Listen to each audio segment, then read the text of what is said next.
Jay, temperature now 30. It is 8:31, mighty 1630 KCJJ. Sam is here from the Iowa City Public Library. Hi, how y'all doing? We're so happy to see her. Get closer microphone. Hi, how's You it can going? move it closer to you. You don't have to lean in. Lean in. Yeah. There you go. I kind of liked it, though. It was like an investigation. Like, where Yeah, were you're you? kind of doing a Larry King thing there for a second there. I even have the pose. This is pretty, Yeah, it's pretty good. I'm invoking Larry You just King need right the now. suspenders and you got it all, the whole Yeah, package. The whole thing will be great, yeah. How y'all doing? We're doing okay. Good. It's good How to are see things you. at the library? The things at the library are super hopping because it's spring break, and so we have things to do for kiddos. Lots of kiddos running around. Yep, and because folks aren't at school, we're taking a mini break on the bookmobile until Monday to get some things fixed and tuned up, and then we'll be back on the road with some nice new spring reads. But right now we just have an array of crafts and activities in the children's room. I can hardly get in there. It's shoulder to shoulder sometimes. Yeah. I'm sure that's a good thing, though. That's very good. Let's talk about the legislature first off. Okay, yeah. I'll put my ALA president-elect hat on then. Yeah, definitely. What the hell? Now they're trying to ban books for adults. Oh, yeah, so, that House bill, right? Yeah. That's trying to remove the obscenity exception from public libraries and schools, and you might be like, well, why would we want obscenity? But obscenity is a legally murky term, and so if I don't like something that you enjoy that's on the top 10 New York bestsellers list, this law would enable me to file a slap or frivolous lawsuit against not only the library but the community, and would cost taxpayers a lot of money because folks can't abide other people reading what they want to. It's sort of scary and draconian if you're asking for the ALA president-elect's opinion on it. Yes. Well, yeah, it's like that famous line in the Supreme Court hearing about obscenity where the justice says, I can't really define obscenity, but I know it when I see it. Right, and there's actually a Miller test from 1973. The Supreme Court has 3 prongs, right? It has to have no artistic merit, it has to be like grotesque, and it has to not abide by the current cultural standards, essentially, of the day. And so what's difficult about that is that you could see a bumper sticker on your way to the library that might feel obscene to you, right? Because our cultural standards change a lot, and essentially have since 1973, I'd say significantly. But it's a difficult factor for me because when I was a kiddo, my mom really took interest and care in what I read, and we took a little red wagon down to the library every week, and we'd talk about concepts, and I was raised conservatively and as a creationist and a Christian, and we would talk things out. So it's very difficult for me in a period of time where you have parental control and access to your children more than you ever have on the face of the planet in human history, unwilling to monitor their own children's educational and reading lives and are asking that the state do it for them. I think it's a very small but vocal minority doing this to the rest of us. It's the same thing when you bring that up. It's the same thing with prayer in the schools. You know, if you want the kid to pray, you got a kitchen table before the kid gets to school. Right. Why do you want to delegate someone? Right. Well, and you know, as a practicing Christian, I'm just going to get into it because we're friends, right? I could be praying right now, right? Like praying I have the right words, praying I get off on the icy gravel road. I'm praying the show is over and I'm at home. Yeah, you know, I'm praying there's a snack in my car because I forgot breakfast today. You know, there's just it's interesting that we're on one end trying to compel the speech of people, and no judgment on that type of speech, prayer, whether it's privately in your own heart or out loud. But then we're also simultaneously trying to diminish and censor the speech of people, which are books on shelves from authors or readers who go into a library and choose openly what they want. It's a really strange timeline to be living in. I mean, it seriously can cost libraries, communities, a lot of money. Right. And because obscene is not a legally, defined term, and because I would argue there's absolutely nothing obscene in public libraries on our bookshelves across America, we all know that these will just result in frivolous lawsuits to make political or social points, and that it will hurt the taxpayer and readers and libraries at the end. So I have to ask, if there's no compelled reading in a public library and information should be accessible to everybody, is this really about obscene material, or is this really about we know there's money to be made in privatizing publicly funded institutions like libraries and schools? I give you the question, is this a culture war or a class one? I would say both. I think you're right. I think you're absolutely right. So that's a bill, and then of course we're dealing with the executive order to dismantle the Institute for Museums and Library Services.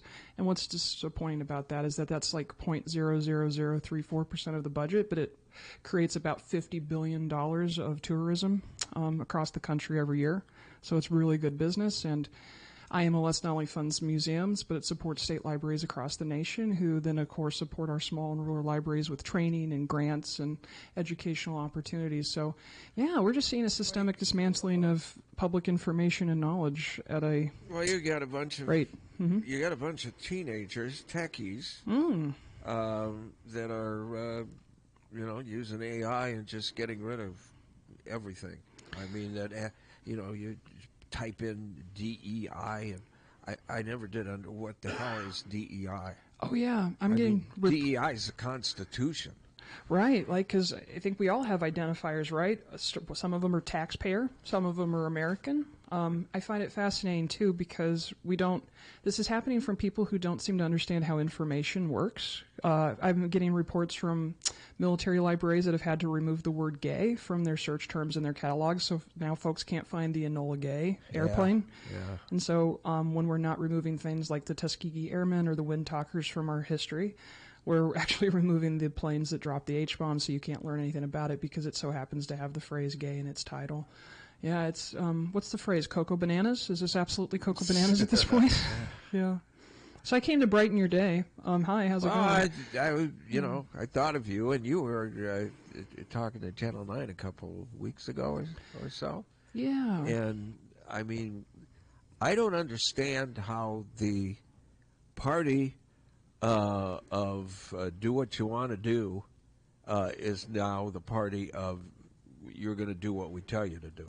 I think they're not really listening to their base, and I'm hoping their base will speak up a little louder. And why I say that is that we are a fairly red state. We had 12 million visitors to libraries in the state of Iowa last year alone. And so our base is telling them, we like our libraries, we love our libraries, we use our libraries, and for some reason there must be a voice louder. I don't know if that's lobbyists, I don't know if that's Doge, that's outperforming the base. And so I'm not actually talking to the politicians when I go out in the world and have these wonderful opportunities to share what's happening. I'm talking to those who have elected them into power and reminding them that once these services are gone, it will take decades to rebuild them, if ever. Yeah. Yeah, so I hear what you're saying, and I'm really hoping to appeal to the base, because as an American, I don't like being told what to do. I don't like telling other people what to do, and I think we all can sort of relate to a public library that allows us all to equally access knowledge and opportunity is the best way to move that energy forward. Well, okay, all the politicians are going to do the ones that are doing the town meetings, and they're getting, Democrats and Republicans, and each blaming the other party for showing up. Well, you got elected, so that other party is your constituents. There it too. is. Exactly. Absolutely. You lead us all, and we're all taxpayers, and we're all Americans if we're going to use identity politics. Yeah. I'm rambling here because there's just so much to say, but I appreciate the opportunity to talk about it because the Iowa City Friends Foundation has an advocacy page on their website, and so there's ways that they'll link you to the Iowa Library Association, the Institute for Museum and Library Services, the American Library Association, which have forms that you can sign and send to your members of Congress. It takes like 3 seconds to let them know that this isn't something you want. You can tailor the message to tell them whatever you like, and I appreciate people who will show up for their libraries, whether it's through a keyboard or visiting their library today. Yeah. Speaking of the Friends Foundation, though, I do have something shiny and happy to talk about if you have an extra moment. We always have time for you. Yeah. Oh, that's wonderful. So talk till 12 for all I can. Ooh, well, I'm going to filibuster. I'm going to start reading books. I'm going to start reading Green Eggs and Ham. So on the 11th of April, we're going to have our first internal fundraiser inside the library that we've had for, I think, over 7 years. It's called Bright Future, because we all know that it's darkest before the dawn.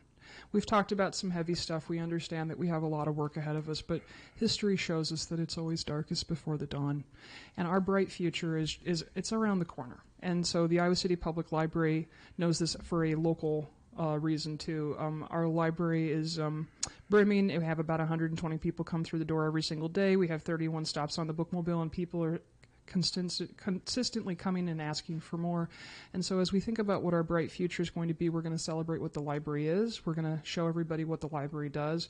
And then we're going to just enjoy some really good food and talk about our ideas for what the next 130 years are going to look like for the Iowa City Public Library. That's April 11th from 7:30 to 10 at the Iowa City Public Library, so you can be there after we close, which will be a lot of fun. There'll be food and frivolity, and tickets are available on supporticpl.org. I think there are already about 125 sold, but there's still seats left. It's going to be great. That's pretty good. Yeah. So thank you. What kind of food? I'm trying to get on the menu committee because I'm a big sushi guy, but everybody's like, we got this, Sam. You're fine. I'm always trying to get on the food committee of every single endeavor, whether it's the library or at ALA. So, yeah, I'm all about the food, friends. I've been jonesing for Cheetos this morning. Do you eat? Okay. What level of a Cheeto eater are you, though? Because, like, I put them in the bowl, and then I get chopsticks, and then I don't get Cheeto fingers. So are you at that level? No. I'm going to bring you a pair of chopsticks next time I come in. Cause listen, That's I tried chopsticks. brilliant, Sam. Thank you. I tried chopsticks once. Yeah. In a Chinese restaurant, actually on the Coralville Strip. It was Hunan, I believe. And I tried chopsticks once, and the food went flying across the room. No, that was my adventure with chopsticks. Okay, I have a couple pairs. I'm going to bring you ones that are attached to each other. They're a little shark, so you can either eat Cheetos with the shark or you can eat them with the chopsticks. Because no more Cheeto fingers. Do you know he has a knockoff Cheetos from Aldi? Ooh, and they don't leave the cheese like the other. I mean, and they taste good. Really? Yeah. Taste like Cheetos. Really? But No. yeah. They don't have all the dust on them. Oh, They're okay. baked in. And dust must cost money, and they. Yeah, it does. That's like Gold Flake. That's what that is. Yeah. Now I'm jonesing for some Cheetos. That sounds like the breakfast of champions, doesn't it? Yeah. So I know that they'll have some mocktails and there'll be like hors d'oeuvres at every single station because I think the goal is to walk you through the Iowa City Public Library to show you what is available for all of you. And now I'm going to go home and try to push Cheetos on the food committee and see where I get. It is a hell of a library, and not only the neat thing about this community is you can go to all the libraries. I mean, they're all connected. And that's what's at stake, right? If the Institute for Museum and Library Services can't support the state library, which supports open access that gives us access to 544 libraries, you can have a card to them all. That could go away. We have more libraries per capita than any other state in the nation, and this is an executive order that could dismantle over a century's worth of work and use of libraries in our state. So I really appreciate you all giving me an opportunity to talk about it, and I appreciate you showing up for libraries by visiting supporticpl.org locally, but also ala.org nationally, and using your library and letting us have an opportunity to talk about the fact that we do have a bookmobile, and we do have a digital media lab, and we do have public access computers, and we have people who are trained to help you find your next book, but also there to listen and just be part of you and community.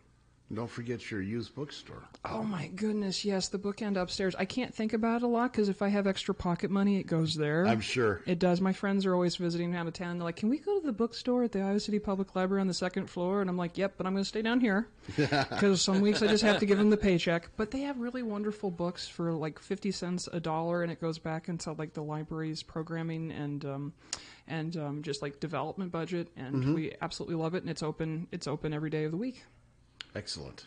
Well, thank you both so much. It's so great to see you. Yes, good to see you. Stop in anytime. All right, well, I got to go get some Cheetos now before I go to work. All right, be well. Sam, thanks a lot. Today on Hey Culligan, around the water cooler, here's Agnes.